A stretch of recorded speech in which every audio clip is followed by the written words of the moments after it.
स्वागतम सुस्वागतम। स्वागत है मित्रों आपका हमारे YouTube चैनल दलितों की कहानियाँ में। चलिए आचार्य कलकुलरी इनाक जी की कहानियों का रसानंद लेते हैं।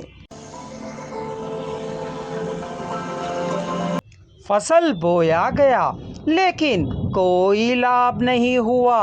कुआं रूठ गया, बारिश नहीं हुई, फसल नहीं हुई। अनंतपुरम के चारों ओर बारिश के ना होने से नहरें, नाले, नदी, तड़ाग सब सूख जाने के कारण किसान कुओं पर आधारित होने लगे थे। कुओं के सूख जाने पर, रिग्गों को डलवाने पर 2-3 साल में वे भी सूख गए। किसानों की खेती भगवान भरोसे हो गई थी। बारिश से होने वाली फसल भी 10 साल तक लगातार ना होने से चिन्ना रेड्डी के सिर में दर्द होने लगा था।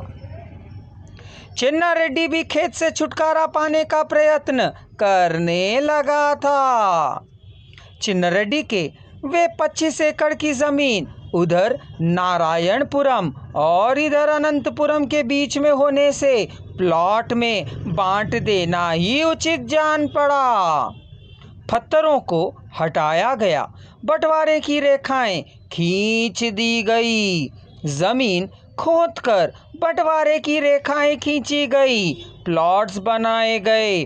पंचायत द्वारा प्लान को अप्रूव कराना था, बेचने के लिए तैयार करना था।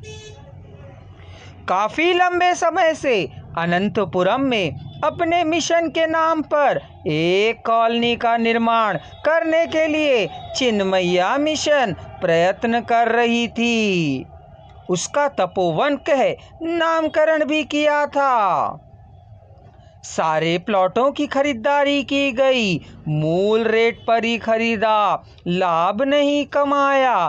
फिर भी दूर दराज के घरों का बनाना क्या है, सोच कोई भी तैयार नहीं हुआ।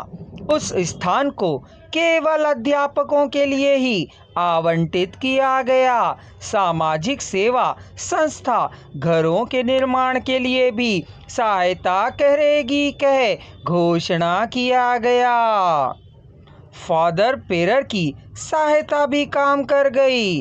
तब अनंतपुरम छोटे मोटे अध्यापकों से लेकर कॉलेज के लेक्चररों तक इस कॉलोनी में घर खरीदने वालों की संख्या दिन प्रतिदिन बढ़ती ही चली गई।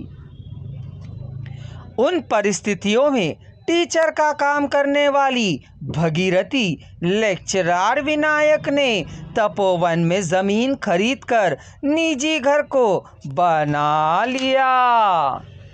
लेकिन उधार का भार बहुत बढ़ गया था। अध्यापकों के कॉलोनी में 130 घर थे। उनमें 100 ब्राह्मणों के थे, 25 बनियों के थे, एक भील जाति का, एक रेड्डी जाति का, एक कम्मारा जाति का, एक बुनकर जाति का और एक विनायक का था।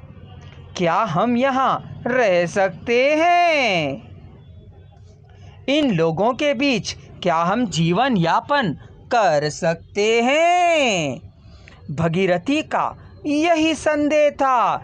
जी सकते हैं, उत्तर मिला। जीकर रहना है, वह भी लगन के साथ। तुम इन लोगों के साथ मिलकर जी सकती हो क्या?